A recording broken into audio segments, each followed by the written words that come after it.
went down for the day, because Facebook went down for the day. They had lost in a one day, folks, I'm throwing out these numbers because I want you to have a better understanding of the context. They lost in a single day $250 billion.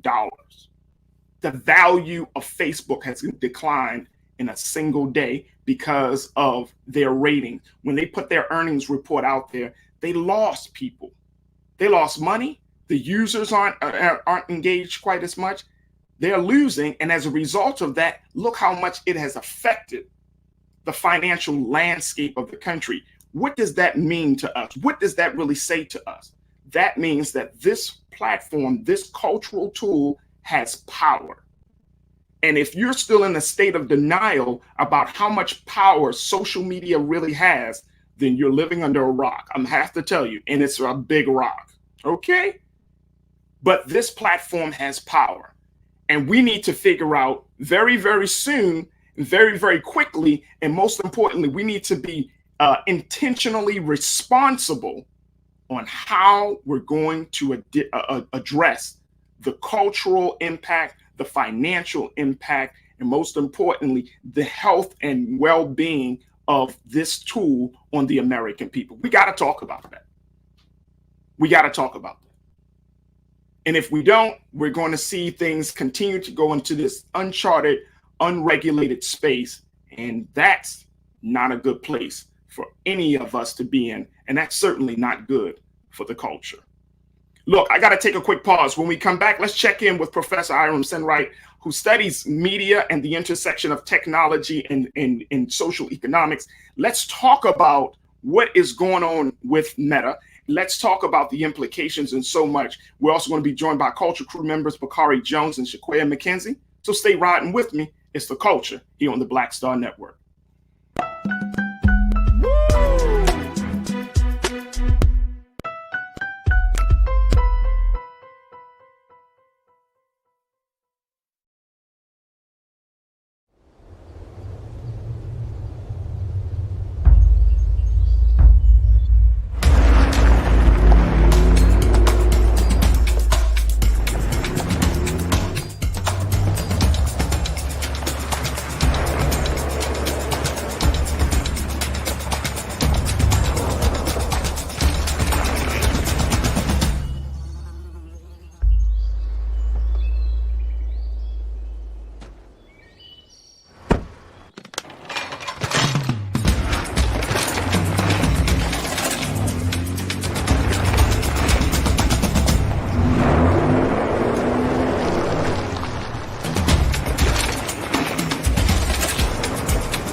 Don't you think it's time to get wealthy?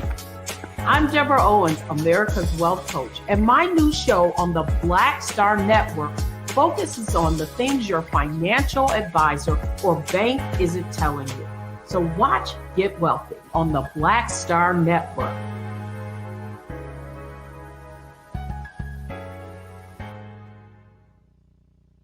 Pull up a chair, take your seat.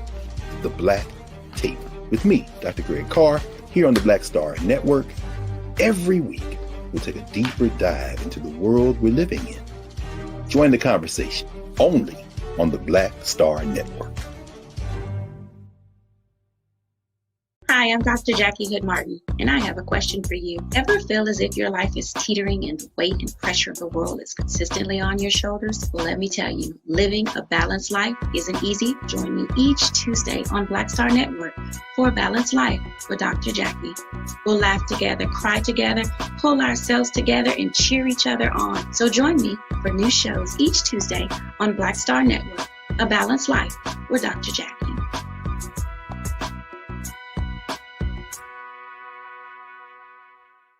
Folks, Black Star Network is here.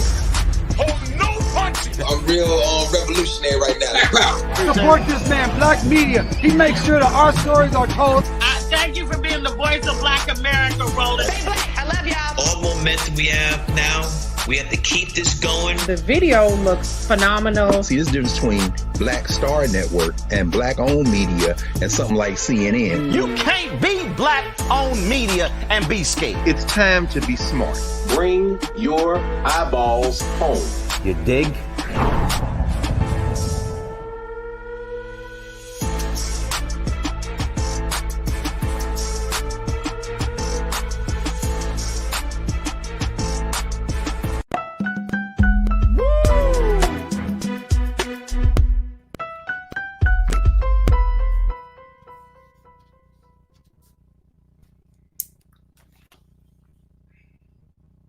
Folks, kicking off our first conversation today is a conversation about Meta and how the company formerly known as Facebook and how it has affected every place of our lives from the financial end to the cultural side.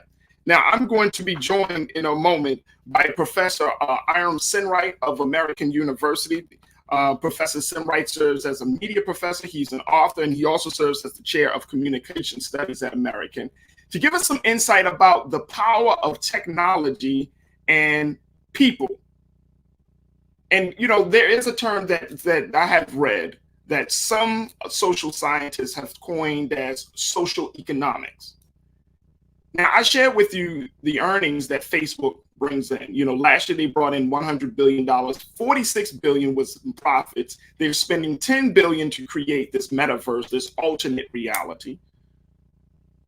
But the other side of it is not just the money that they're bringing in, it's just the fact that they have access to so many people. And then when you have access to so many people, are you using that data? How are you using that data? How are you making sure that people aren't just being exposed to any and everything? So there's the security issue. Then there's the issue that because Facebook is an unregulated space or unregulated platform, any and everything can be said.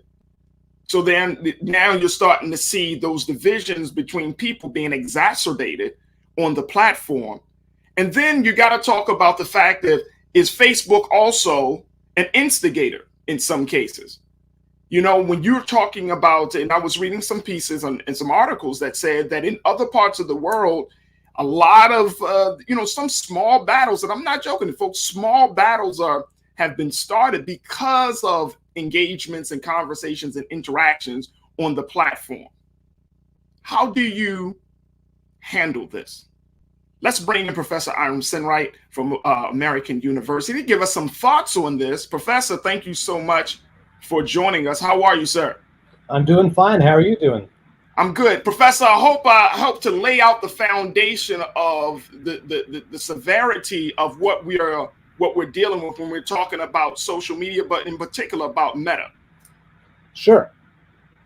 You know, one of the big things, Professor, that struck out for me is that, you know, the amount of money and I want you to explain to our watchers how this works, because when people hear that a company brings in $100 billion in revenue for a platform that is free to use, that is downloadable right on your phone to use, then where does the money come from? That's a great question. So the way that academics in my field talk about it, we use the term surveillance capitalism. I'm sure you're familiar with this term. It was very coined much by the great theorist Shoshana Zuboff. Got her book right here, Professor. I had to make sure we get prepared because this book right here changed that's right it. Here. Yeah, this so basically, think about it this way, right? There are roughly 2 billion people, more than a quarter of the Earth's population on Facebook. Every single one of those people has a web of relationships to other human beings, to institutions like schools and doctors and banks and the criminal justice system and civic institutions. All of these relationships between different individuals carries a certain capacity, has a certain amount of power in it. And Facebook's brilliant business model has been to become the kind of gateway that separates us from the people we would otherwise be connected to. So it could be that I'm your friend, Farajii, and the two of us want to have a conversation. Facebook has insinuated itself into that relationship so that we can't have a conversation without the platform. It could be that I want to check in with my university and see what kinds of students are going to be coming into my program in the fall. Facebook has insinuated itself into that relationship so that when I connect with my students, it becomes the platform that unites us.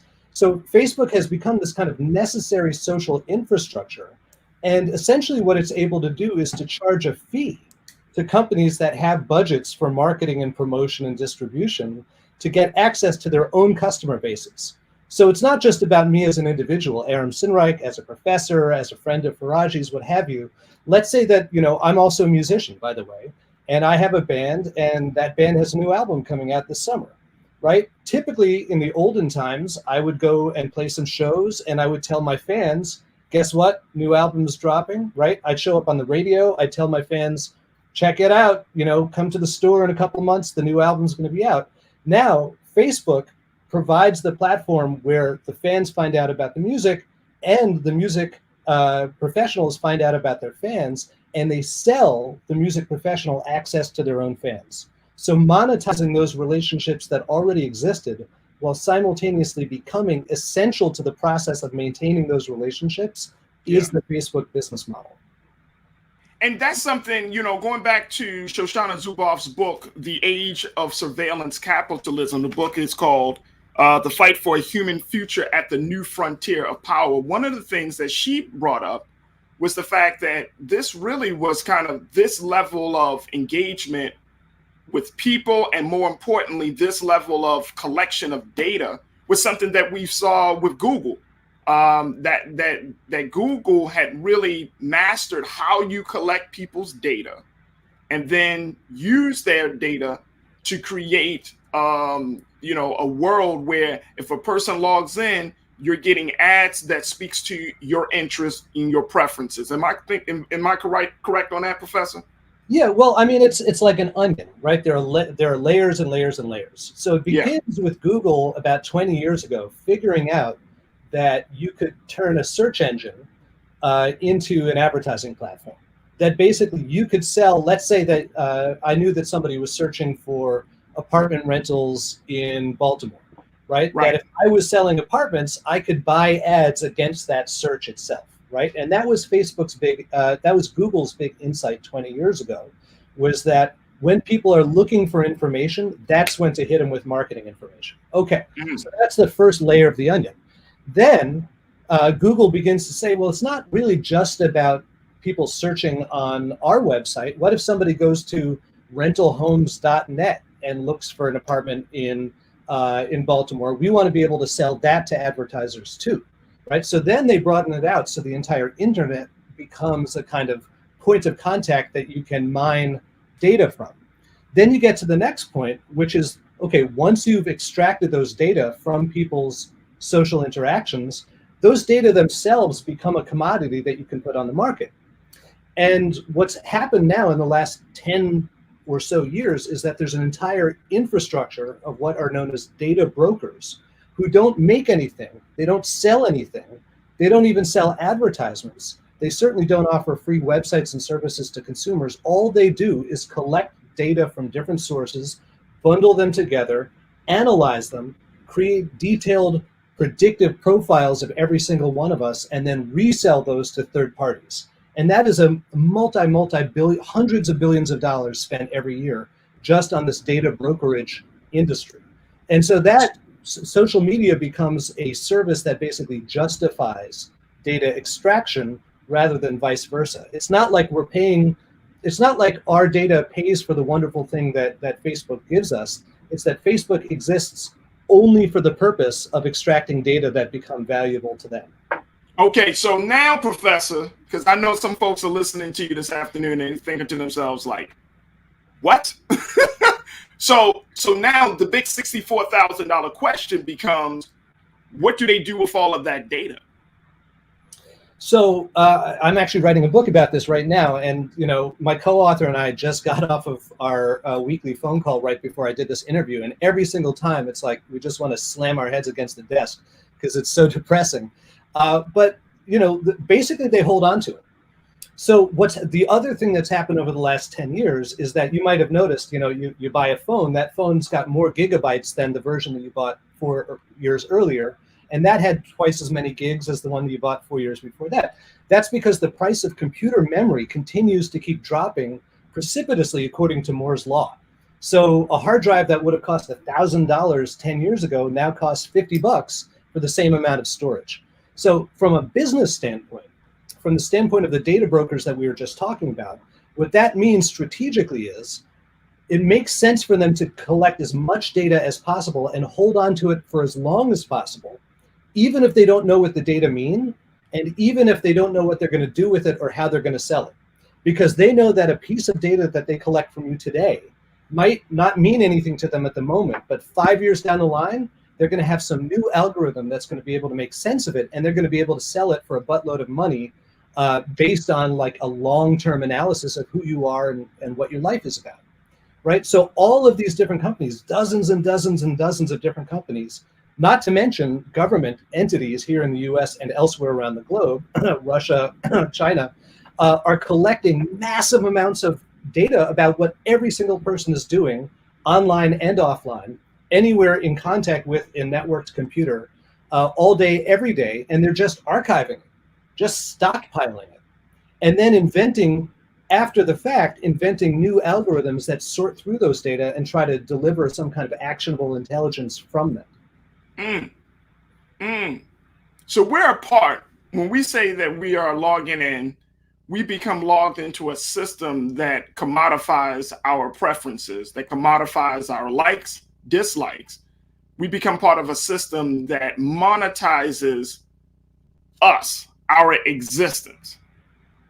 Even beyond that, it's one step worse than that, because it's not worse than that. It is, because it's not like there's like a little recording angel sitting on our shoulder just walking around being like, oh, Farajii had toast for breakfast today.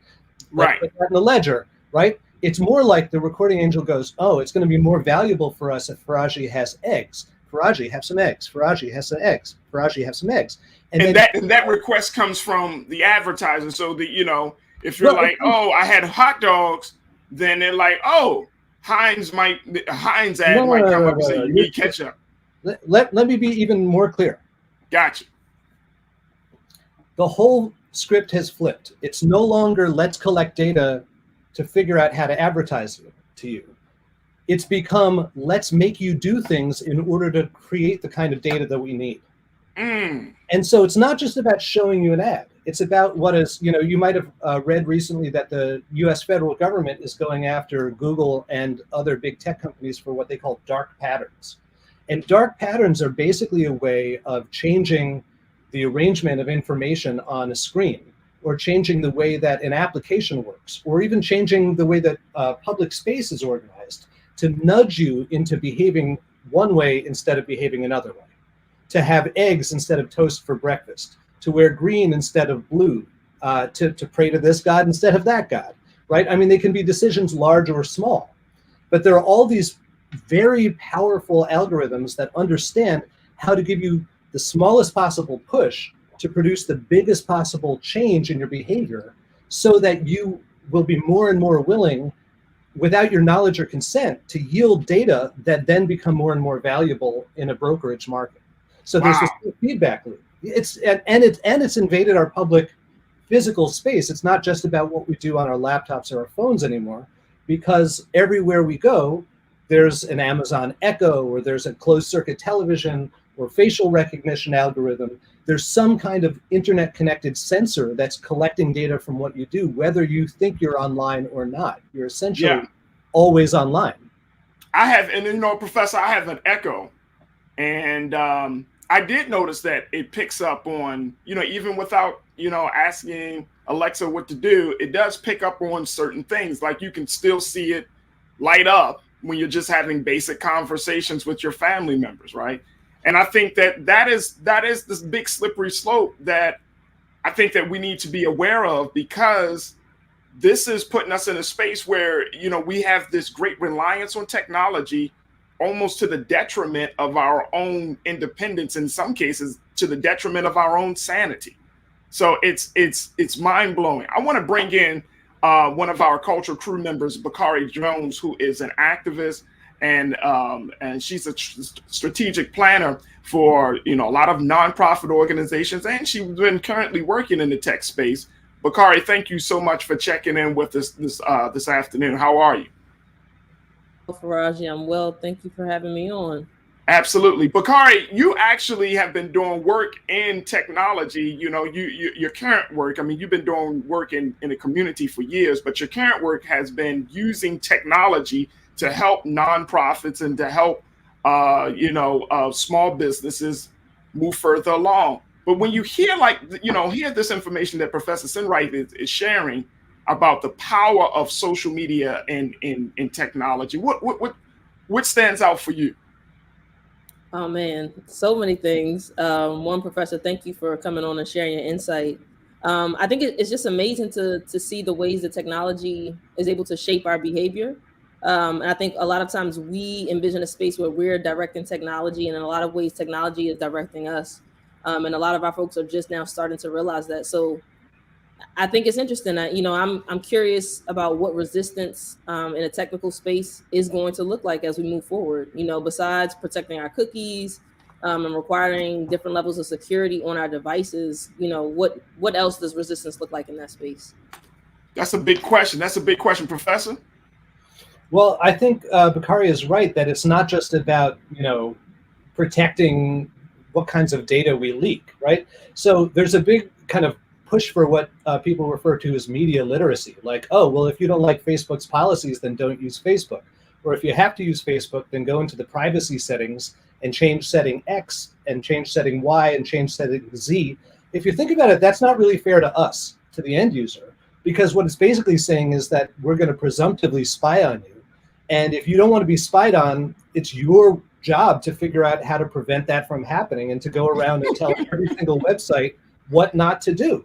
Right. And imagine again, let's bring this back into the physical world. Imagine every time you walked into a neighborhood, you had to go first to the police station and tell them, not to follow you around. That would be ridiculous. Right. Mm-hmm. And then, if you don't do that, then the cops are just going to trail you wherever you go. But now imagine that instead of there being one cop for every 100 people, there's 100 cops for every one person.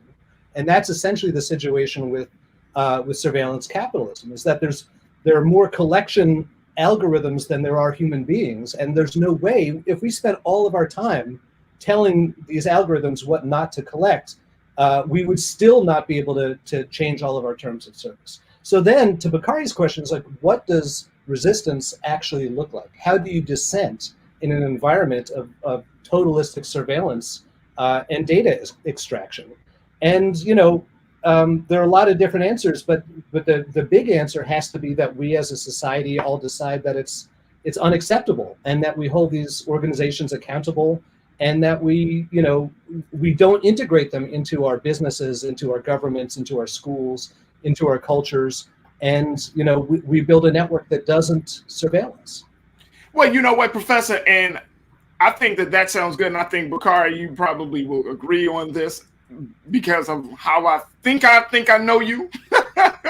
But one of the big things is, people, we are so integrated with the platform, with the technology, that now it almost seems like it's like we're in prehistoric times to remember what life was like before the technology was brought into existence. And so some of us are just so ingrained, and I get it. I mean, we're in a digital space as it is, but I think that there is a call for us to be digitally responsible, where we're not just collecting data and holding it and using it and trying to monetize it, but we want to engage people with technology in a safe, responsible fashion.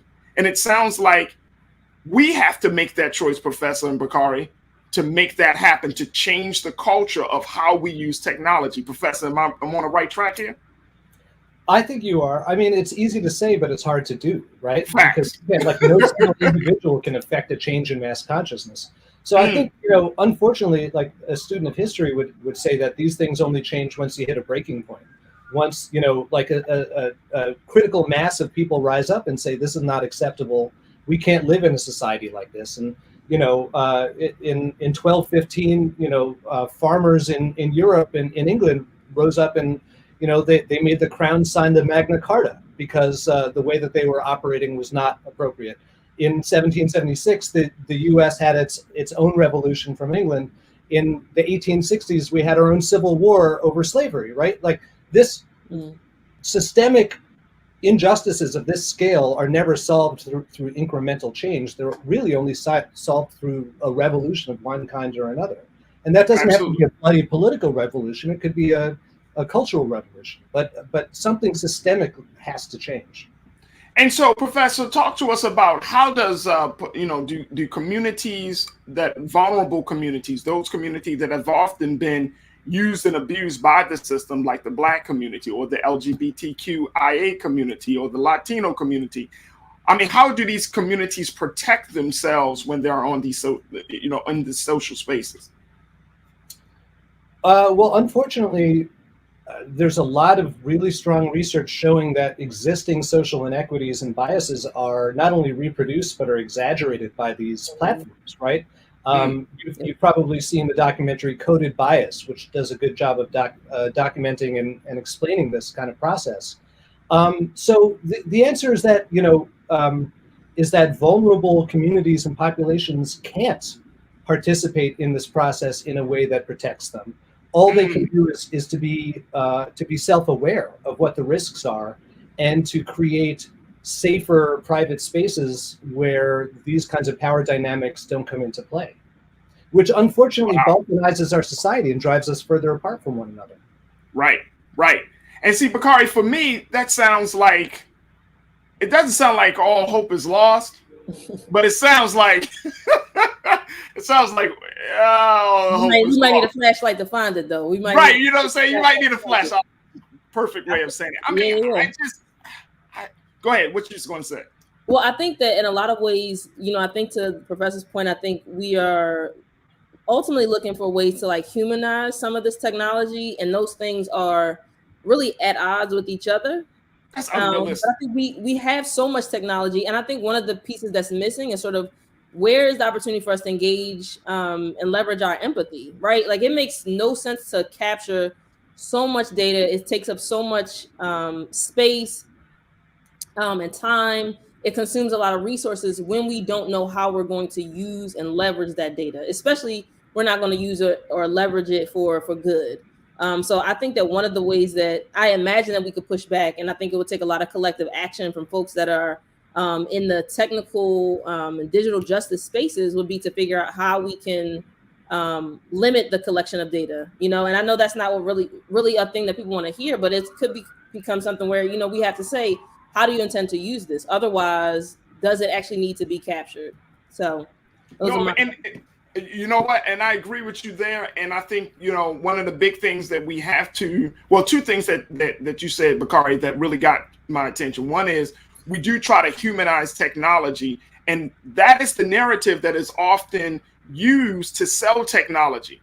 I mean, we've given technology real names. It's not like Bot 345. It's Alexa.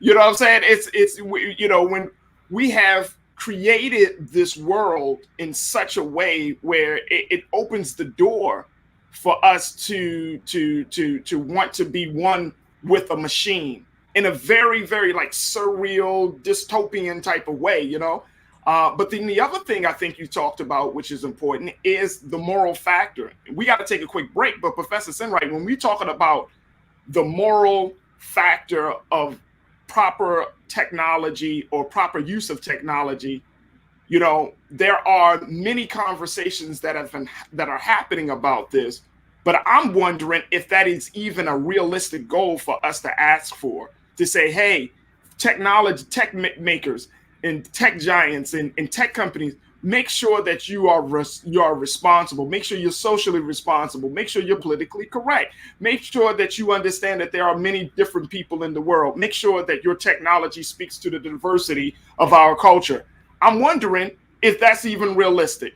I'm wondering, can we even apply any type of moral regard to technology in this day and time? Don't answer that just yet, Professor, but let's talk about it when we come back. Folks, we got to take a quick pause. When we come back, more conversation with Professor Hiram Sinwright from American University, Bakari Jones, and also we'll be joined by another Culture Crew member, Shaquaya McKenzie, as we're talking about Meta, aka the company formerly known as Facebook, and its impact on our finances and our culture. So stay with us. It's The Culture here on Black Star Network. We'll be right back.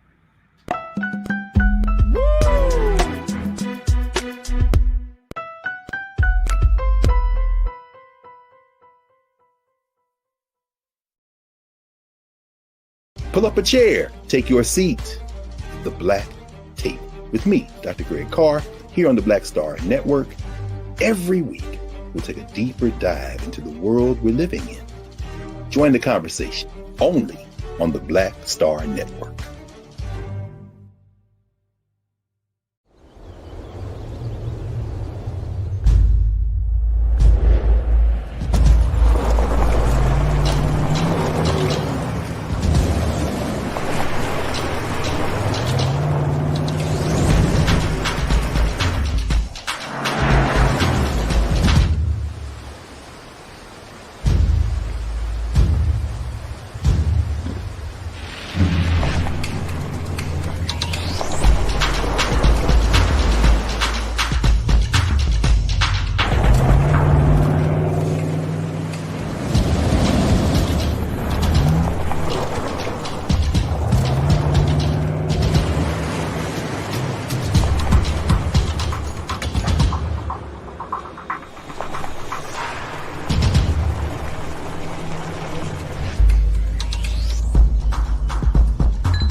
I'm Deborah Owens, America's Wealth Coach, and my new show, Get Wealthy, focuses on the things that your financial advisor and bank isn't telling you, but you absolutely need to know.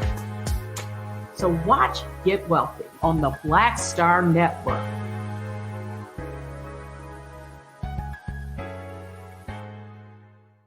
Folks, Black Star Network is here.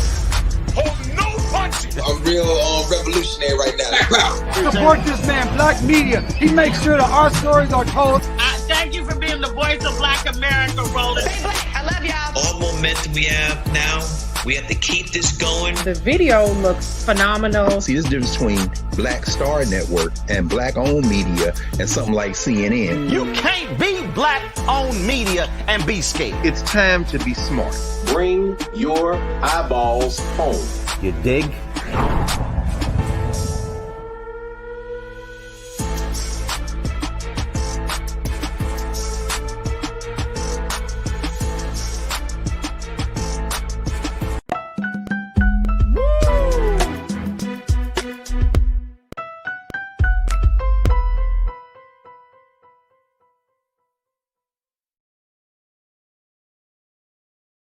All right, folks, we've been talking to Professor Hiram Sinwright, who serves as the Associate Professor and Chair of Communication Studies at American University, as we talk about the issue or the big conversation around Meta, aka the company formerly known as Facebook, and talking about, you know, the fact that they've earned a lot of money over the past year. Their earnings actually dropped in their new earnings report that came out, and this earnings, the lack of earnings, has also caused investors and the market to go into a deep dive. And so we're looking at this intersection of technology and finance and culture and how it affects you and I. Also joining us has been Culture Crew member Bakari Jones, who is an activist and strategic planner. And then we also be joined by Shaquaya McKenzie, who is an educator, who is another member of the Culture Crew. Professor Sinwright, I want to go back to you because I posed a really like a big question of morality. Can we impose or can we apply any type of morality to, you know, this level of technology?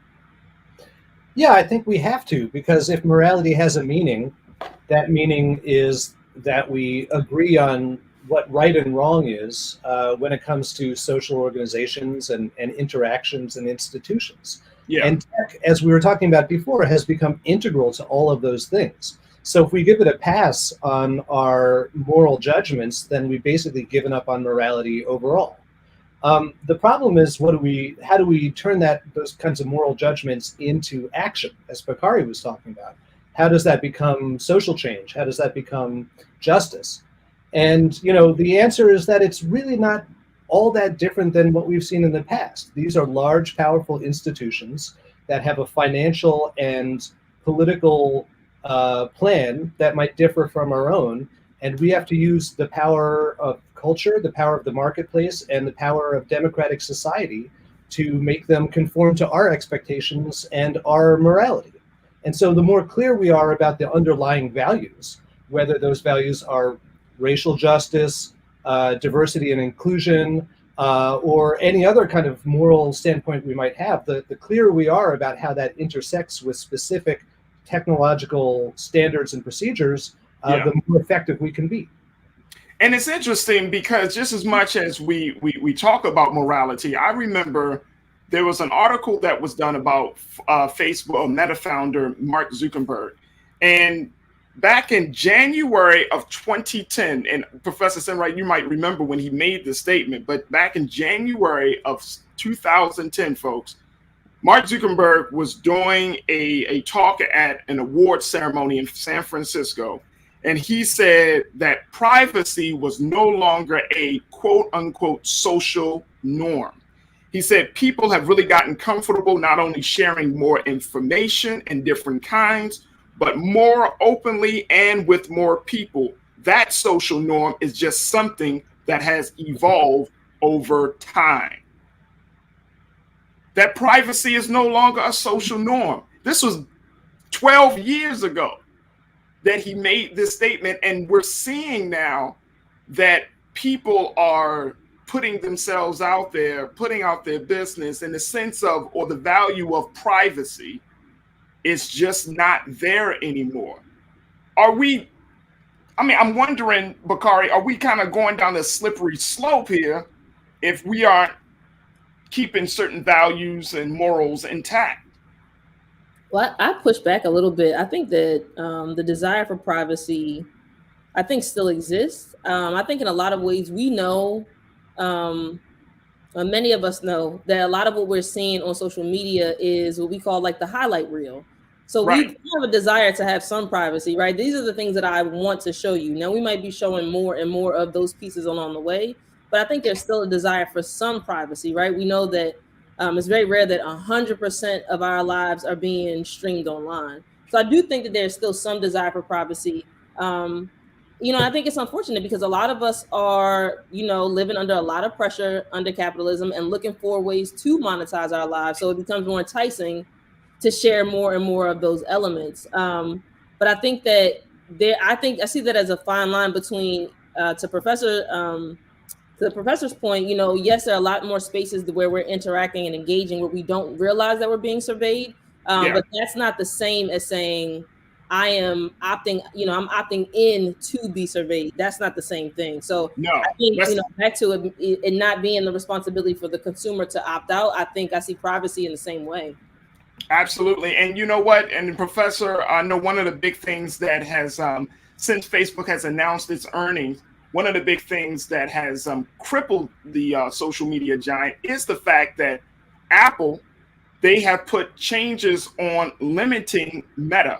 They have said that they introduced this update on Apple iPhones, which is called the App Tracking Transparency. For those who don't know, it's an update on the mobile operating system. Basically, it gives iPhone owners the choice to let apps like Facebook monitor their online activities.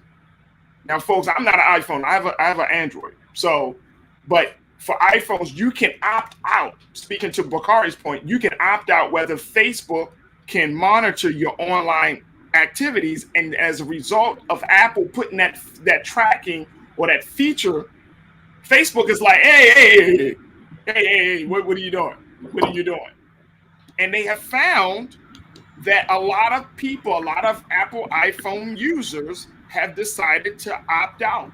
And they say that may be one of the reasons why Facebook hasn't earned the type of money this quarter that it was expected to earn. Professor, can you speak to that? Yeah, I think that's accurate. But I wouldn't give Apple a pass. It's not like it's a company that really cares about you, and Facebook isn't.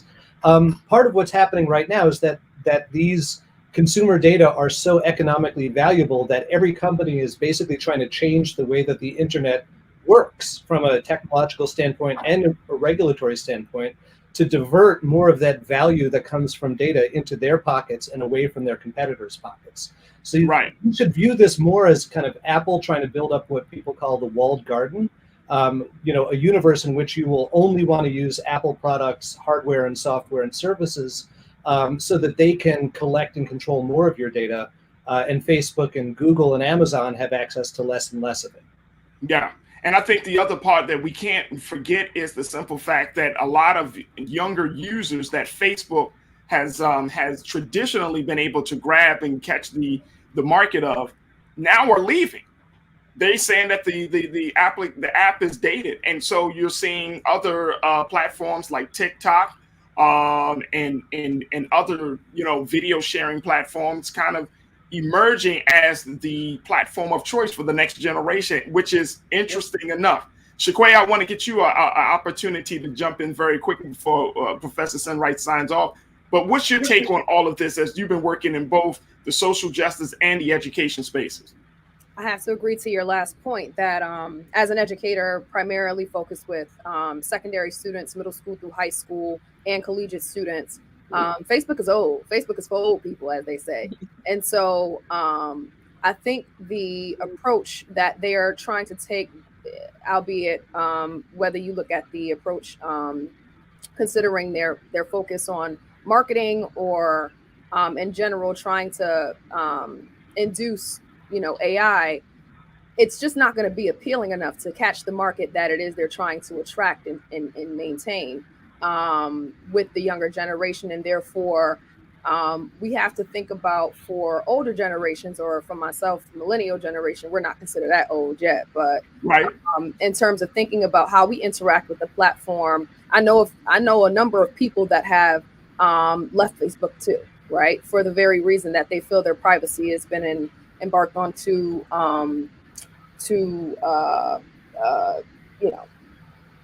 no regard with their concerns about what they joined the platform for, which was really just to maintain community amongst their friends and family.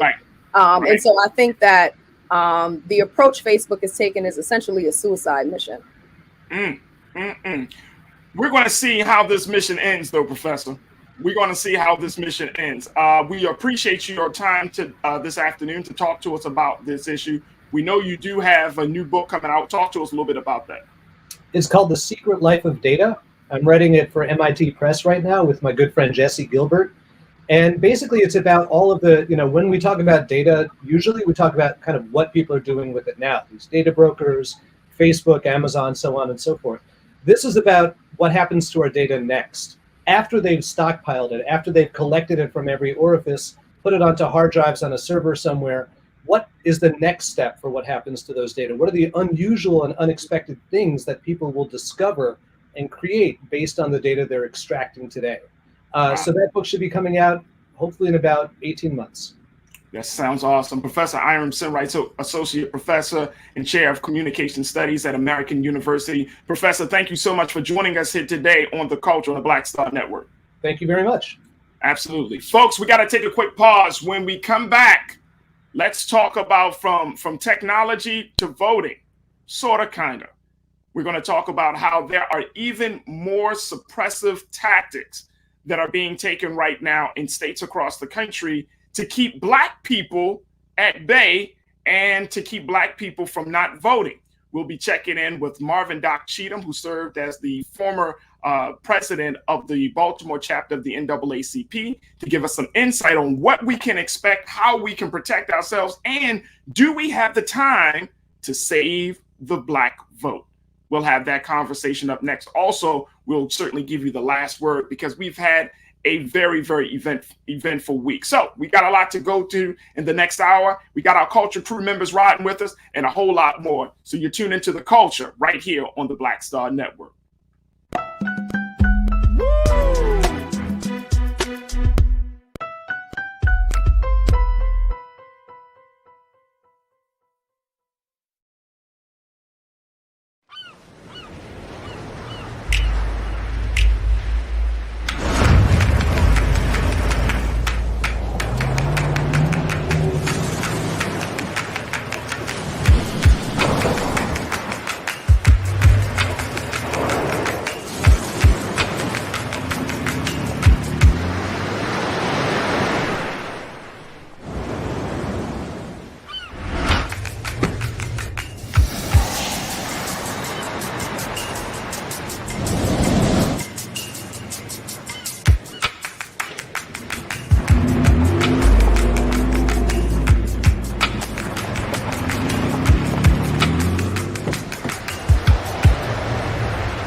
Hi, I'm Dr. Jackie Hood Martin, and I have a question for you. Ever feel as if your life is teetering and the weight and pressure of the world is consistently on your shoulders? Well, let me tell you, living a balanced life isn't easy. Join me each Tuesday on Black Star Network for A Balanced Life with Dr. Jackie. We'll laugh together, cry together, pull ourselves together, and cheer each other on. So join me for new shows each Tuesday on Black Star Network, A Balanced Life with Dr. Jackie.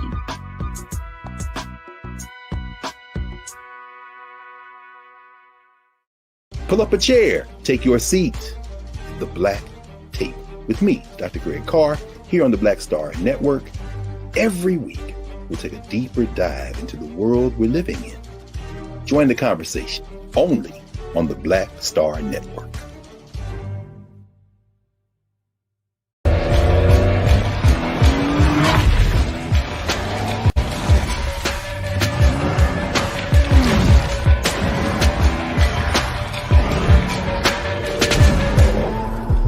Folks, Black Star Network is here.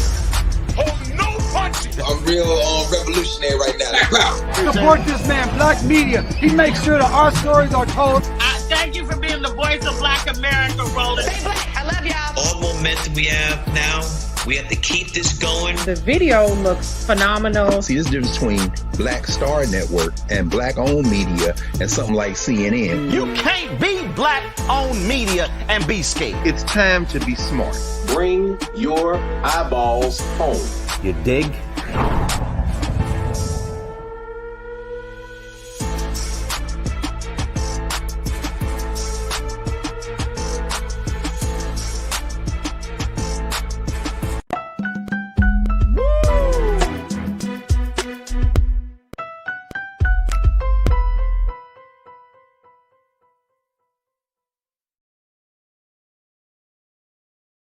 Folks, welcome to the show here this afternoon. We just had a fantastic conversation about the impact of Meta, the company formerly known as Facebook, and its impact on finances and our culture.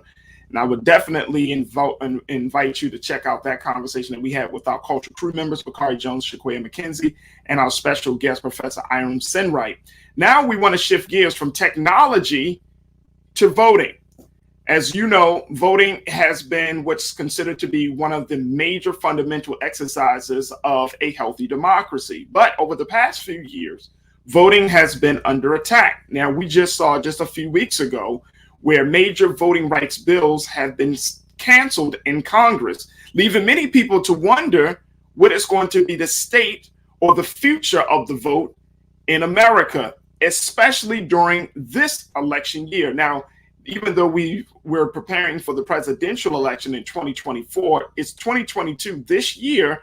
We're expected to fill seats in both the Congress as well as state, some local seats as well as state seats. So this is an important year.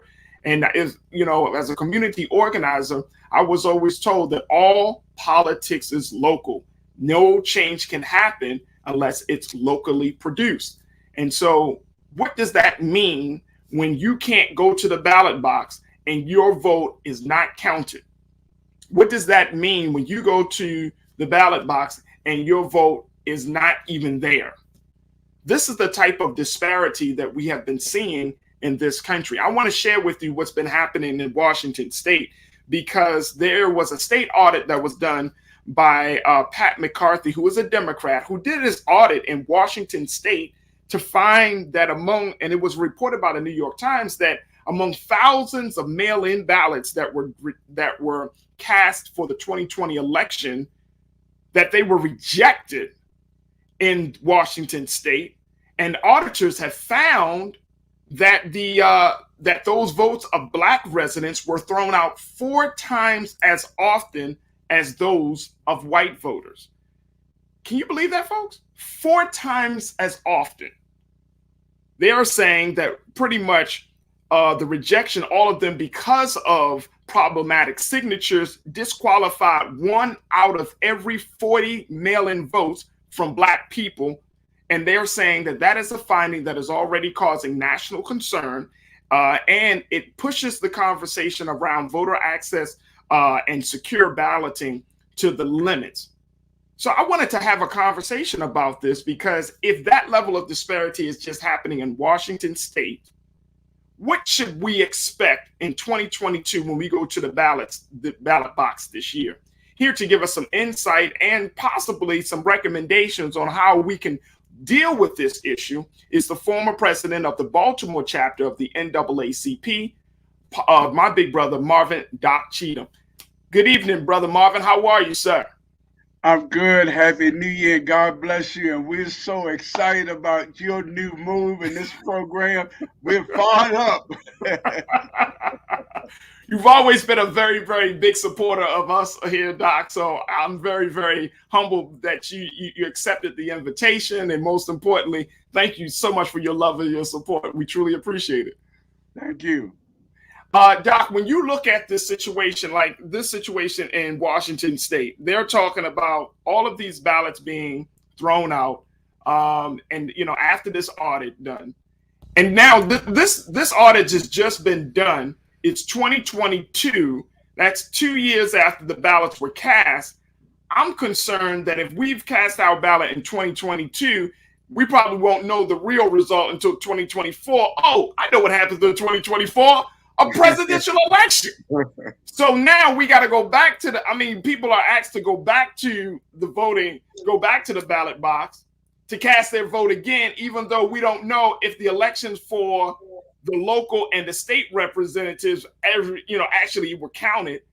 This just seems like mass confusion. Like, from you've been doing this work for many years, Doc. You are a voting rights activist, specialist, advocate. You've been doing it for many years. But have you ever seen this level of suppression that we're currently seeing in the country right now? I'm sad to say, Farajii, no, and I don't think anyone has.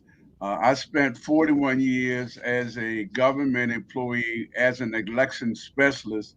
I served quite a few years heading up 3 civil rights organizations in Baltimore, including being the first African-American president of the Maryland Association for Election Officials.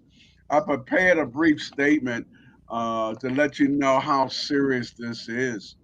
I'm saying very strongly, we need to get everybody, or Lottie Dottie and everybody, involved in combating voter registration in every state in the United States. There have been over 440 restrictive laws that were introduced just last year, 2021. 49 states introduced new laws last year.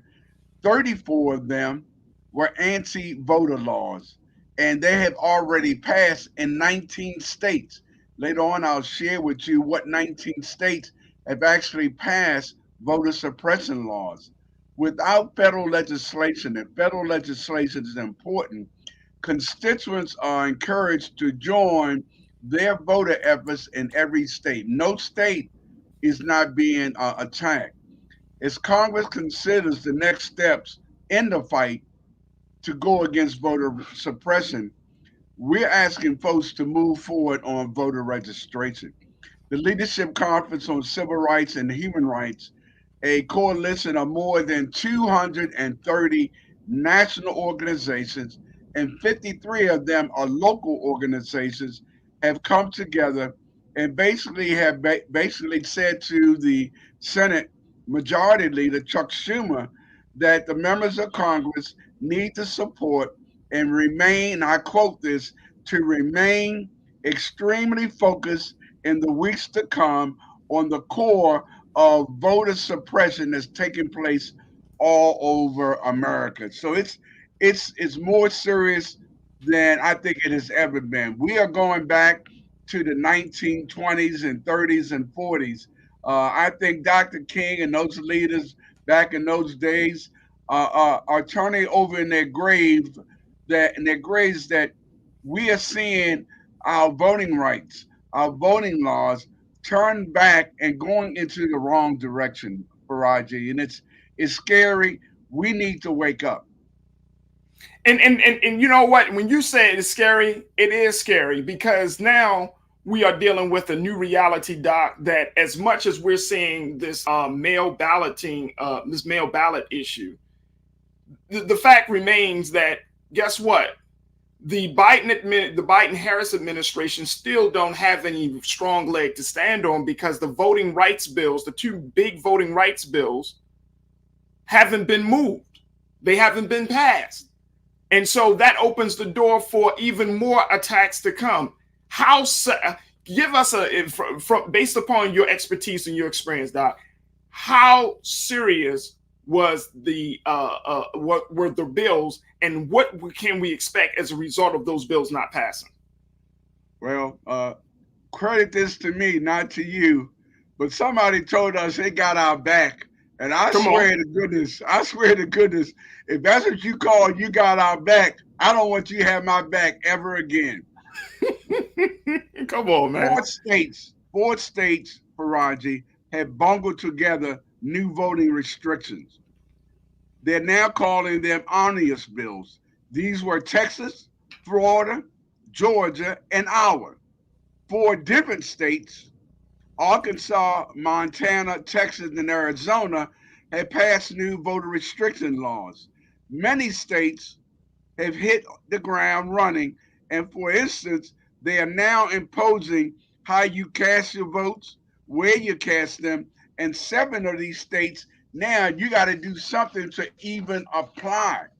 We're saying very clearly that there are 19 states that have passed very restrictive laws. Those states are Montana, Idaho, Wyoming, Nevada, Utah, Arizona, Kansas, Oklahoma, Texas, Louisiana, Arkansas, Iowa, Indiana, Kentucky, Alabama, Georgia, New York, Massachusetts, and Florida. This is again Doc Tim saying this is not you, Farajii. I think we need to target all of them, but in particular, I'm going to suggest we target 5 at the outset. We need to target New York, Massachusetts, Georgia, Nevada, and Arizona. Now, why did I select them out of the 19? Well, guess what? These are blue states. These are blue states that pass laws suppressing our right to vote. And I'm saying very clearly that, folks, if ever we need to get actively involved in what's happening, which is voter suppression all over America, it's going to come very soon to your neighborhood. And we don't want you to call us up when the primary elections start. Now, our primaries start in June, but some start before us and some start a little bit later. But it's going to be too late if you're in November and all of these laws not only have passed, but they have implemented them. I'm saying, wake up. Wake up America, Black America, white America, straight America, gay America. Right now, voting rights is on attack, and it's being attacked in front of our eyes. Doc, we got to take a quick pause. When we come back, we'll continue the conversation with you. I'll bring in my culture crew members, Bakari Jones and Shaquaya McKenzie, and let's talk a little bit about the implications of voting, of these suppressive laws on voting rights. Stay riding with us, folks. It's the culture right here, only on the Black Star Network. We'll be right back.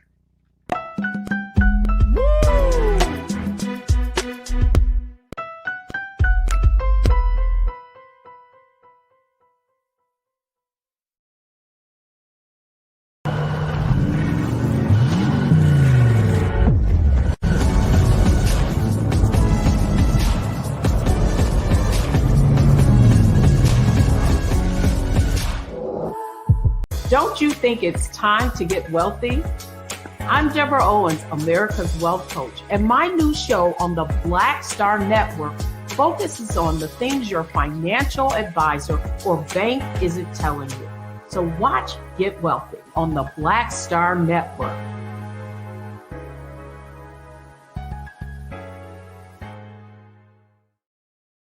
Hi, I'm Dr. Jackie Hood Martin, and I have a question for you. Ever feel as if your life is teetering and the weight and pressure of the world is consistently on your shoulders? Well, let me tell you, living a balanced life isn't easy. Join me each Tuesday on Black Star Network for a Balanced Life with Dr. Jackie.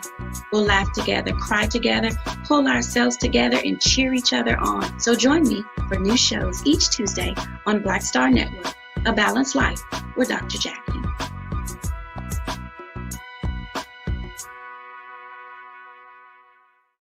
Pull up a chair, take your seat. The Black Tape with me, Dr. Greg Carr, here on the Black Star Network.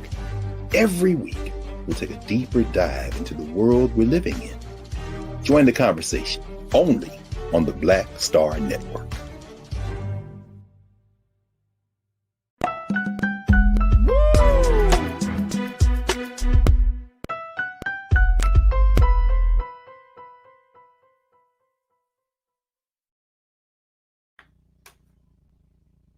Folks, we've been talking about the attack on voting rights in America.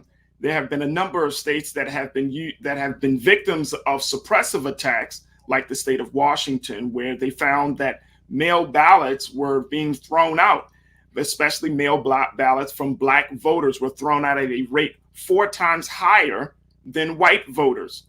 And now it leads us to ask the question, what is the future of the vote in this country? What is going to be the impact of our vote in this election cycle this year? We've been joined by Marvin Doc Cheatham, former president of the Baltimore chapter of the NAACP and SCLC, and he continues to do the work of advocating for equal voting rights. Now we're also joined by my culture crew members, Shaquaya McKenzie and Bakari Jones, to share their thoughts as well. I want to bring in my culture crew here on this one. Shaquaya, you know, when you're listening to Doc and Doc is saying, look, you got all of these states that have voter suppression laws. You know, Brother Roland has often talked about how impactful this situation really is, how severe it really is. And when you start looking at the whole idea that people's ballots are being thrown out in one state, or they're not being counted in another state, or that polling places, like, for example, there have been a number of, pieces and articles that have said that polling places have become further out for certain members of Black and brown communities, so that permits them from voting. What do you say is the future of the vote and democracy at this point? Do we need to keep saying go out to vote, or does there be something else to activate our people to understand that our voice is being taken away and diminished every step of the way? Well, Farajii, the truth is that the minority of this country, which is the Republican Party, is diminishing in front of their eyes, and the levers of power that they hold. This is all of these actions, all of these restrictive voter laws are of consequence of them realizing that their minority is in fact ironclad, and they're doing everything they can to maintain control. They're also depending on the distractedness of what they consider the liberal bloc or the Democratic bloc. And they're doing everything they can, in a sense, through the strict voter ID laws, the cuts to early voting, voter roll purges, in a sense, and in a hurried sense, to try to do everything they can in the last bit of power with this upcoming congressional and the local elections we have this year, in order to determine the outcome of the presidential election. This is all of consequence of the big lie that we know, that the Trump administration and his I don't want to say minions, but his counterparts in the Congress. We can say minions. Let's say it. Let's call it for what it is. And so he despicable me's. He got to eat a bunch of minions on him. And so the what is incumbent upon the Democratic voting bloc, which is starting at the top, the Biden administration, and which leads down to the bottom in terms of grassroots organization, is to one, on the administration's side, they need to go to Arizona. They need to go to West Virginia. Let's be clear.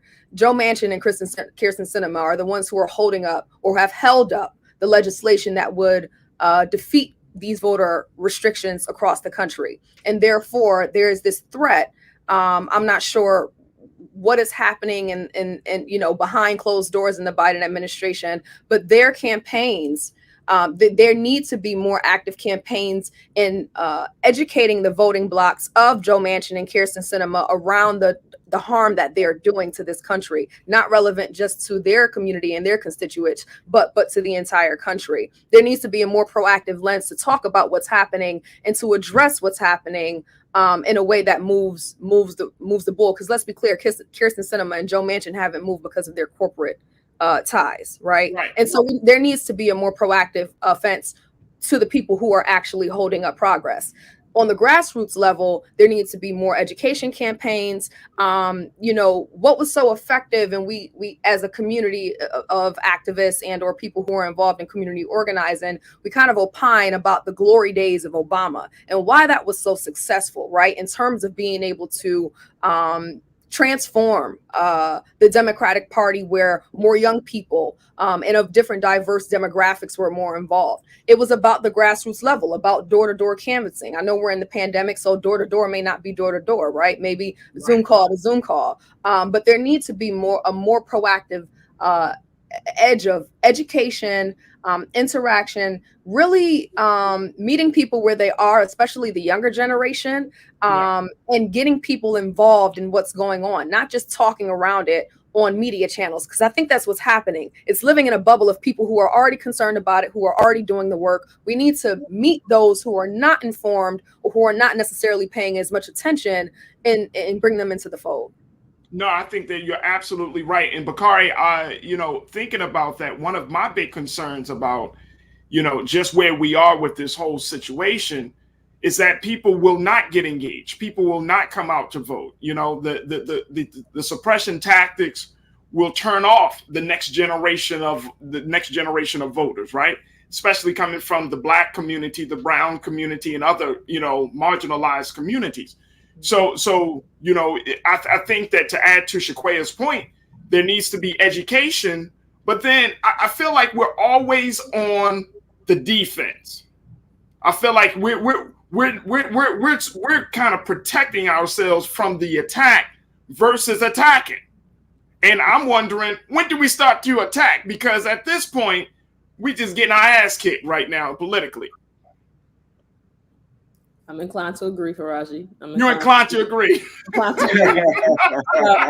think one of the things that ties together both Doc and Shakoya's points are, I think Doc brings the historical context, and I think Shakoya mentioned, the education. I feel like combining those two things together to create a media campaign that shows the history of these Voting Rights Act violations, I feel like will be something that will be incredibly powerful to show that it's not brand new. This is just the newest attempt, right, at stopping folks from voting. So that's something, at least for me, that I would like to see, because it kind of puts it in context. Once you see that, oh, okay, this is literally just the 2022 version of these same attempts, then I think that folks are really able to kind of take a step back and see the writing that's on the wall and understand the actual game that's being played. So yeah, and I mean, and Doc, that's the thing about the games that are being played. I mean, and which is crazy considering the fact that we know that there are games being played. I mean, people are writing about the fact that Republicans in particular have implemented these strategies to keep people from voting so that way they can win elections. My question is, why haven't we seen that same sort of blatant effort coming from the Democratic side? I mean, yes, we can call it out all day. We can be like, oh, voter suppression. Or we can talk about, you know, the fact that these ballot boxes are being picked up and these mail-in ballots are being thrown. We could say that, but I'm talking about some real action. And maybe I'm asking for too much about this, Doc, but why aren't we seeing that same level of urgency from the other side?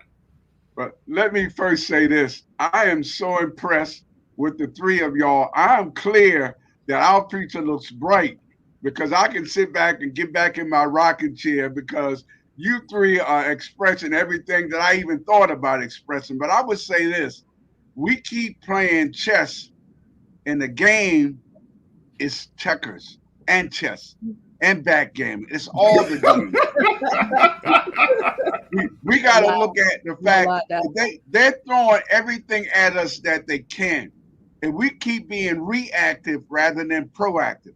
One of the things that we need to do, not only keep nominating this great woman, these great women that should have been on the Supreme Court years ago, but here's a chess move. We need 2 more people on the Supreme Court. Biden and the vice president got to move to put 2 more people on the Supreme Court. Otherwise, we're going to be playing chess, and we're really playing Chinese checkers, because if we allow Supreme Court to turn back the hands of time in voting and change the voting laws again, we're going to be basically trying to count marbles in the jar or how many bubbles are in the jar, because voting rights will have gone backwards. And I'm just saying our future looks bright with the 3 of y'all and all the hundreds and thousands of young folks we have. And I'm just saying, let us old folks shut up, be quiet, and let you young folks do what you got to do, because we're in a fight and some of us ain't got the punch we used to have. Right. Oh, wait, you know, I can reframe that. I can rephrase that. Some of us don't have the testicular fortitude.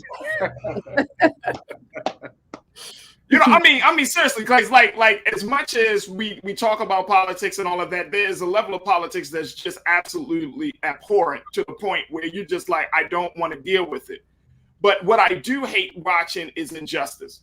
And what I do hate watching is that we have such a deep hope and belief. And I'm saying we as a people, as Black people, regardless of which community you may come from, we as Black people, we have a lot of hope in the American system that we are a part of, that the American system will automatically change based on the benevolence of any white person, or based upon the benevolence of some magic person, some person that's coming to save us. And that's not the case. That's not the case. And that's one of the big things that I hope that many people understand, that if this country is going to change, the country is going to change because we as the constituents and the citizens have said that we're going to change, not because of leadership is going to change. Shaquay, am I wrong in thinking that? No, you're not wrong at all. And to touch on a point and connect it to what Doc has just said, you know, I think a large reason or consideration to what do you call respectability politics that happens on the congressional level, and oftentimes also on the state and local level, is a reflection of leaders who have been in place for too long. And when I say too long, I don't mean by the means of not being able to, because we can regard and revere people who have dedicated themselves to service and who feel they are rightly positioned and have the insightful authority to know how to guide us in modern times. But things have changed so rapidly in the past 10 years with the advancement of technology, with the diminishing public interest in politics, that I think there oftentimes when you think of our Nancy Pelosi's, and I'm just using her as an example, but people who have been in political positions for a long time, they don't have the concentric understanding to know how to connect to the electoral bloc they need that is going to sustain the Democratic Party and the American democracy at large. I think that there is hesitancy for them to remove themselves to allow younger leaders to take charge and to lead conversations about where we need to go because they're concerned. And I'm going to be very clear as a student of history, you know, when you think about the Democratic Party, the party of slavery, there has been so much muddying over the years about what their priorities are and how to separate from corporate interests and how to really stand in the block of what it is that it's become over the past 50 years.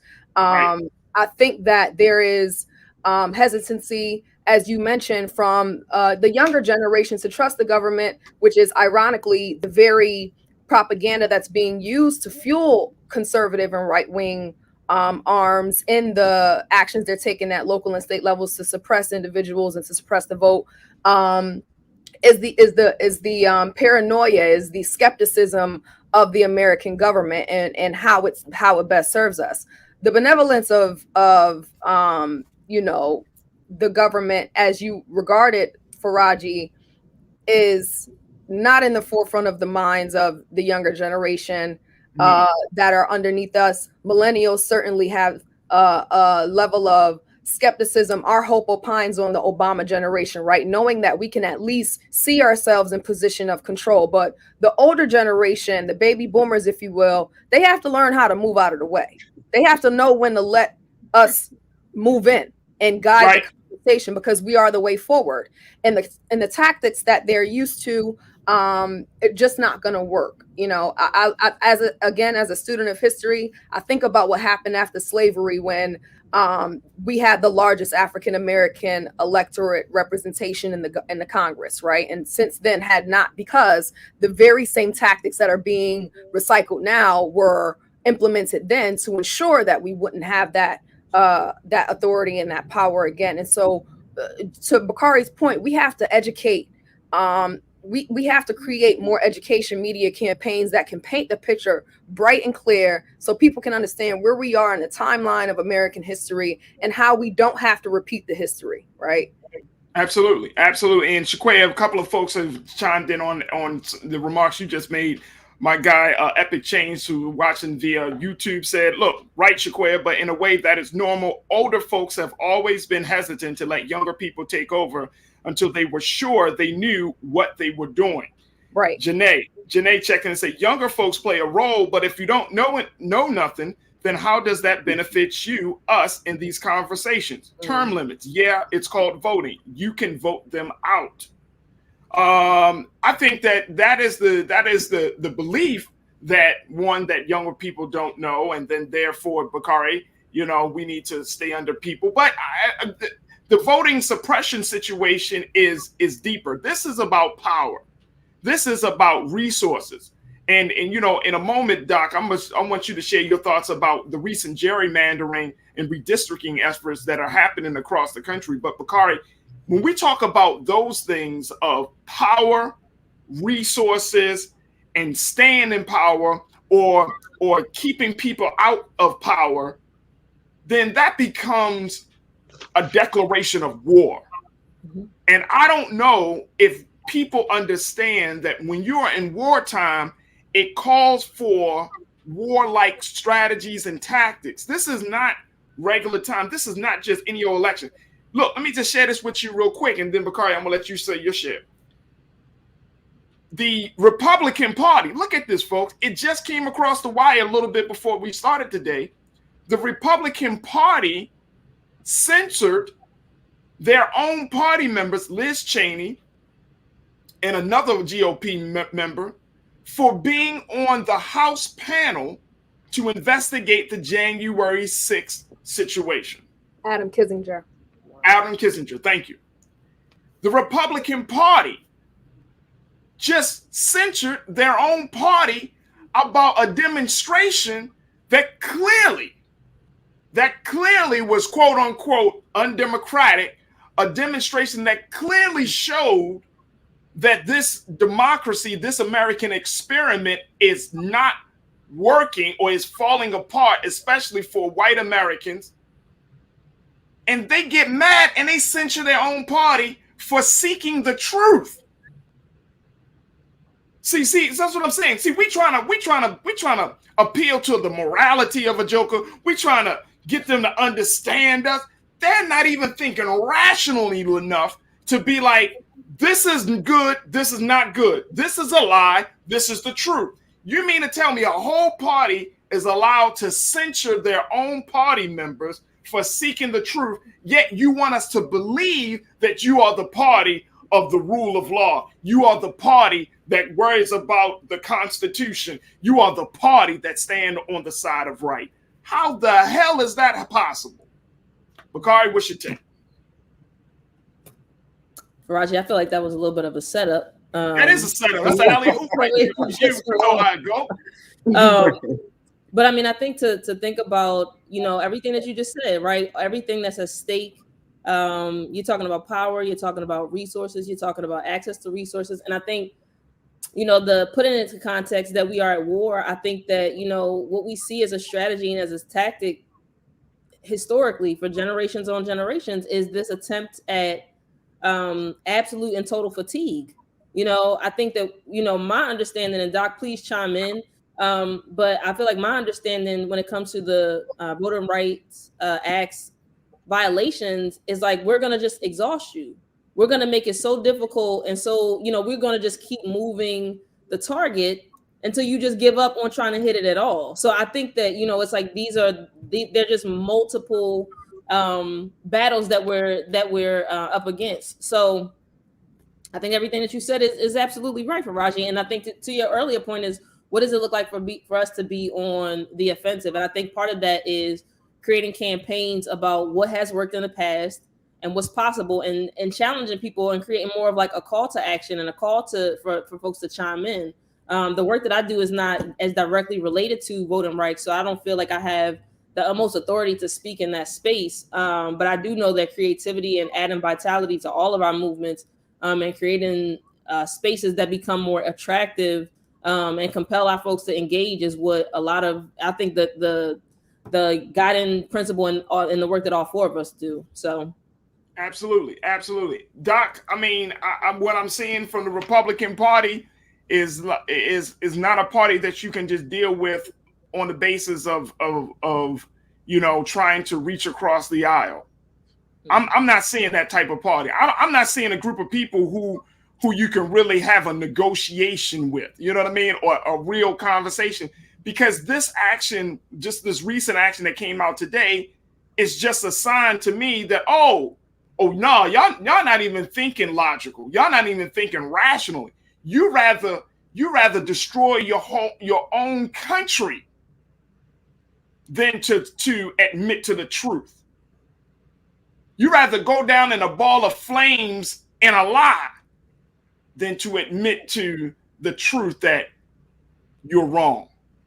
Is that not what the Civil War was about? That's the nature of white supremacy, right? It can't help itself. It can't help itself. So it's doomed to essentially self-destruct, right? We know that, I mean, across all of these spaces, whether it's voting, technology, which we spoke about earlier today, environmental justice, on all of these fronts, we are in spaces that we just really can't sustain anymore. So it's like a lot of these systems are crumbling before their eyes. And I think Shakoya kind of spoke to this before, the projections that we see for what this country will look like is becoming more and more melanated. So of course, I think that just understanding the space and time that we live in, that we're fortunate enough to be in 2022, and what the next years and years are going to come to, that come to pass will look like. We see a lot of folks that are living in fear and scarcity. and wanted to uphold these walls that are bound to come tumbling down. And I think it's important to know that, as Doc said, that we're seeing an uptick in terms of the violations, and that just means that folks are holding on even tighter and not wanting to let go until, as they say, the fat lady actually sings. So, and Doc, what's your take on that, Doc? Well, I may shake this up a little bit. Shake it up, brother. Shake it up. I've been voting since 71, and I would say this. I think neither party deserves African Americans to be in their party. I think we have been used and abused, hoodwinked, bamboozled, led astray. I think this recent non-movement on the 2 voting rights laws is one of the greatest insults ever. I think it's time we need to politically strategize in such a way and say to hell with the Democrats and the Republicans. It's time we did our own thing, voted what's in our best interest, and right now neither one are in our best interest. Doc, that means a lot coming from a man like you, because we've known each other for years, based on the work we've done in Baltimore. But that says a lot when you're at that point. I never thought that I would see you be at that point, to be honest, brother. I never thought I would be there myself. But you being a voting rights specialist, an advocate, you have always had, kept people's hope alive, so to speak, in this system, to get involved. For you to get to a point to say, we might have to think about something else at this point. Let me give you one quick example. Example. Here in Baltimore City, we're Democrats, African Americans are in the majority, but we are allowing ourselves to have voting sites where the largest area that has African Americans is considered to be the Western District. We got blacks and whites, Democrats and Republicans on the election board. We have gone 10 years when the largest populated area does not have an early voting site. If that's not voter suppression, I don't know what is. And neither party wants to address the issue. And we elected some old folks and some young folks. Neither one want to address the injustices that are taking place right in front of our eyes. And I'm saying, if the Democrats aren't going to help us, Republicans are going to help us, kick both of them to the curb. Let's do our own thing. Shaquaya? I think Doc's point is very important, and I've long thought that we needed I've long thought that we needed to follow in the steps of Fannie Lou Hamer, those who at different points in history made an attempt to create a separate voting party for disenfranchised communities. This is not restrictive to African American communities. This includes other communities of color who have been shut out of the Democratic and Republican parties for long. And I think that there could be that take. Of course, some people may consider that a more radical position, to consider how do you actually unyoke those with fiscal in terms of people of color, those who are tied fiscally to the Democratic and Republican Party. How do we pull them out from that to even create such an entity? But I would compliment what Doc has said by saying that we know the real power when it comes to political power boils down to money, right? We know that campaigns are reflective of corporate and wealth interests. And I think there needs to be more strategic. I don't think this, I know this. I know we're gonna have to take a break in a little bit, but if we have time when we come back, I'd love to talk about what I was able to observe and understand as I became involved in some political lobbying groups adjacent to both the Democratic and Republican Party as a student leader at Morgan State University, and what I was able to truly understand conduct grassroots organizing. You see, Republicans don't start with their voters, they start with their children. There are systems and pipelines in place to condition the identity, the organizing methods about how you prepare people for political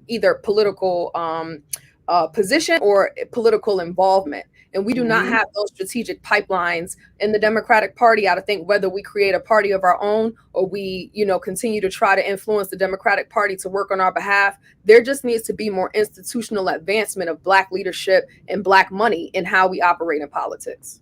Oh, no doubt, no doubt. Look, I got to take a quick pause when we come back. Panel, I want y'all to just stay with us just for the final few moments because I feel like there's one more element, and Shaquaya, you hit the nail right on the head. There's that part, Doc, that we got to talk about just for a few minutes at least to give our people just something to hold on to for the weekend till we come back on Monday. But we need to talk about that part of Black leadership involved in this. It's not radical thought.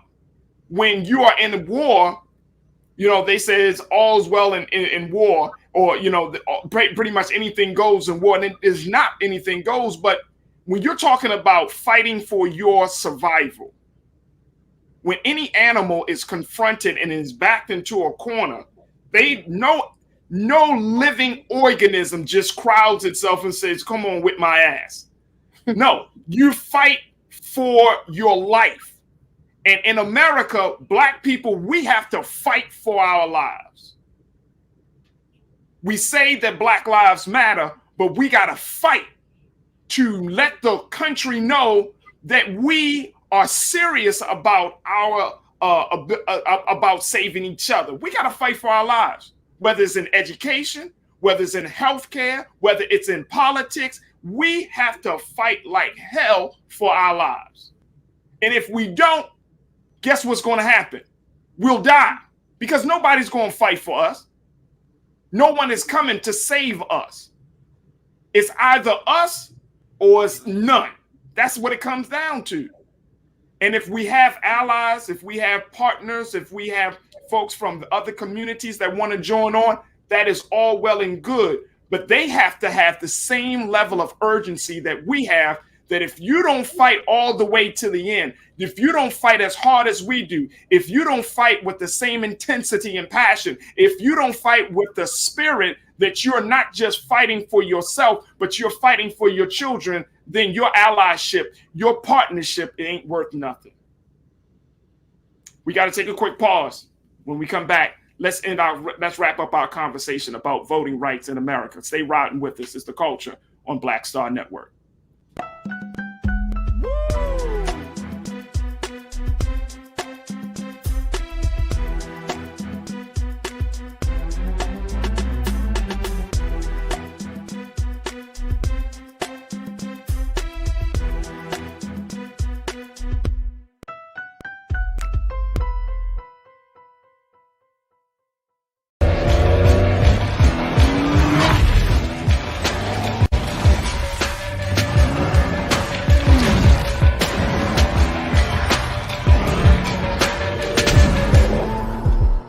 On the next Get Wealthy, why Black women are deeper in student loan debt than anyone else. I wanted to be the next Connie Chung. Nothing was going to get in my way. What was placed in front of me was a promissory note that said that, hey, if you sign this document, you can be able to achieve your dream, not really understanding the full foresight of what I was going to be experiencing right after college. Learn how you can turn it around and get wealthy in the process. Right here on Black Star Network with me, Deborah Owens, America's Wealth Coach, host of Get Wealthy.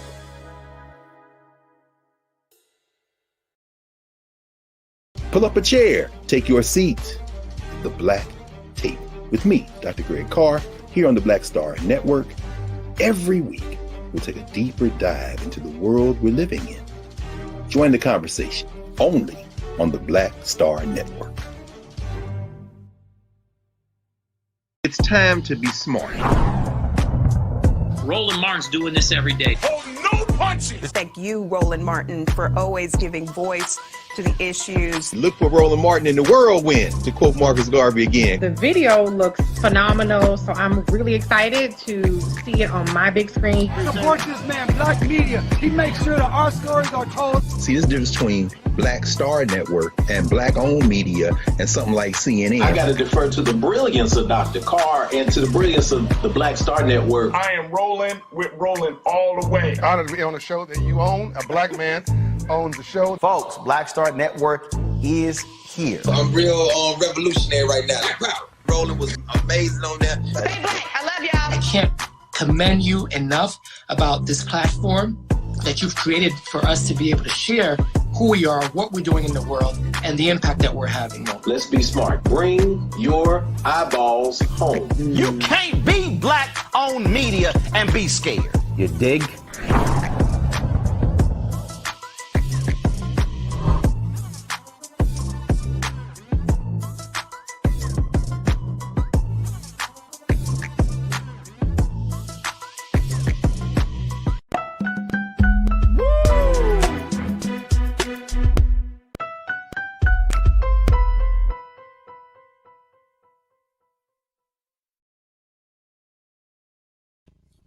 Folks, we've been talking about the attack on voting rights in this country, talking about various ways that voter suppression continues to occur. And in a year like this, where we go back to the ballot box to vote in our next local, statewide, and even in some cases our national representatives, we are still confronted with the reality that voter suppression is here, that racism is here, and that there is an effort to keep Black folks, to keep brown folks, to keep marginalized communities from going to the ballot box. And so I've been having this fantastic conversation with the former president of the Baltimore chapter of the NAACP and SCLC, Marvin Doc Cheatham, and with Culture Crew member Shaquaya McKenzie, who is an educator, and Bakari Jones, who is an activist and strategic planner as well. I want to make sure that we wrap up this conversation, family, with the right tone, because just as much as we talk about what Republicans are doing and Democrats are not doing, there is still that portion where we have to talk about what is the next step for Black leadership to do. Because Doc, you've been doing Black leadership work for years. Work with the NAACP, SCLC, all of these great civil rights organizations. Are they doing enough to make sure that the political voice of Black people is going to be protected? And if not, then what do we need to do at this point? Or is it all just too late, Doc? I would close and say this. It's a new term I'm using, racial economics. And I think until and unless we look at everything economically as it relates to race, such as how you don't hire a qualified Black football coach, we got to look at not the coaching, we got to look at the ownership. We got to look at economics as it relates to everything dealing with us as a race, because I think that's where the fundamental issues need to be discussed. And that will basically involve us in a discussion to talk about the real things. The real things are we are still being discriminated against, and they're using games and ploys to not address the racism that we have in America. And this football issue coming out now, it's going to be a great one for us. Absolutely. Absolutely.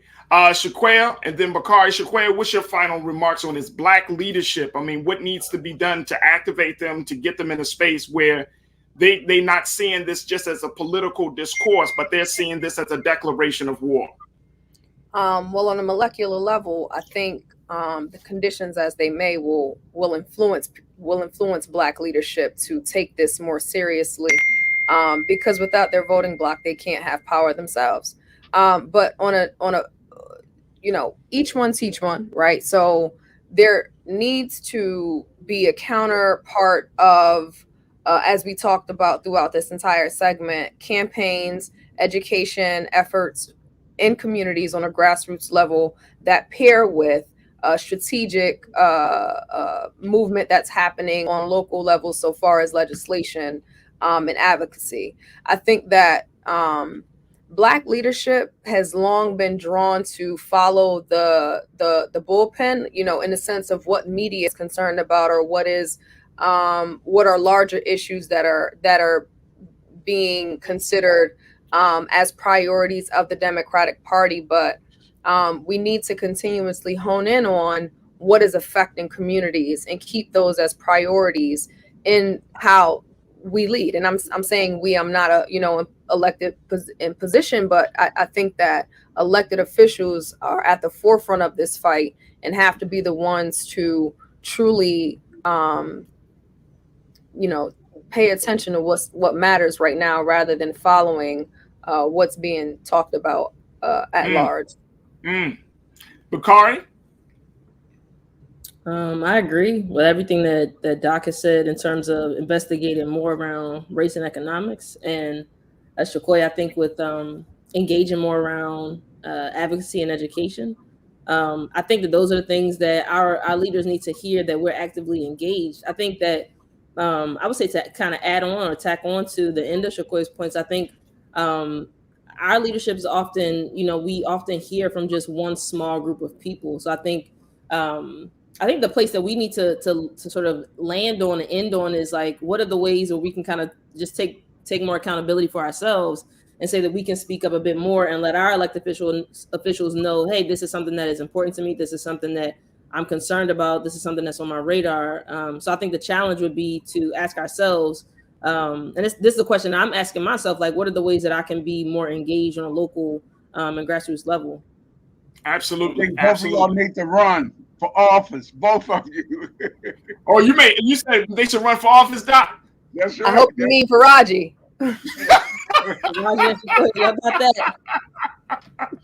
I got you, Farajii. I'm on the campaign. Don't start that. Don't start that, man. We don't need that on social media.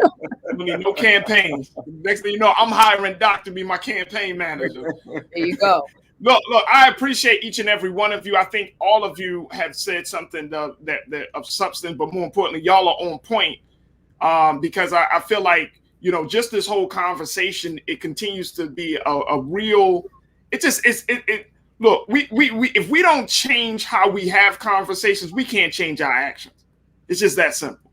It's just that simple. So I appreciate each and every one of you. Marvin Doc Cheatham, former president of the Baltimore NAACP, LCLC, and voting rights advocate, Shaquaya McKenzie, who is an activist and educator, and Bakari Jones, who is an entrepreneur, strategic planner, and an activist within the LGBTQIA community. Thank you all for being on the program with me tonight. Folks, before we wrap up here, I just want to share with you just a final word really quickly. You know, I mean, all this week, we have been trying to do our best to make sure that we've been bringing you these conversations. And I have to say, I mean, after a very, very eventful week, I am just so grateful. And I just wanted to say thank you for tuning into The Culture. I mean, we put a lot of time into thinking about this show, how we were going to present this show, and going through this first week of having this show. And the response that we've gotten has been truly just, you know, humbling and just amazing. And the purpose of this show is very simple, folks. We are looking at our culture. We're looking at how we are doing things and asking the question, can we do things better? Can we do our government better? Can we educate better? Can we engage socially better? Can we become better human beings? And if that is not the end, if that is not the case, then I don't want it. I'm at a point in my life, folks, where I need to make an impact. I'm not talking about making more money, not talking about wasting time doing something that I don't love. I need to make impact on people's lives. And if that's not a part of the conversation, then guess what? I don't want to be speaking. So this culture, the culture, is the place that, you know, we start the conversation. But my hope and prayer is that we can take the conversation to the next level and impact someone's life. I want to thank you so much for joining me for tonight's edition of The Culture. Make sure you support Black Star Network. Make sure you go onto any paid platform and show your support. Just sign up. You see it at the bottom of the screen here. Make sure you show your support for Black Star Network. And of course, stay tuned. Up next, we got more great programming, but make sure you tune into Roland Martin Unfiltered right here on Black Star Network. As always, never be afraid to challenge what's wrong. Stand for what's right while being yourself in the process. God willing, we'll talk to each other on Monday for another exciting edition of The Culture right here on the Black Star Network. Peace.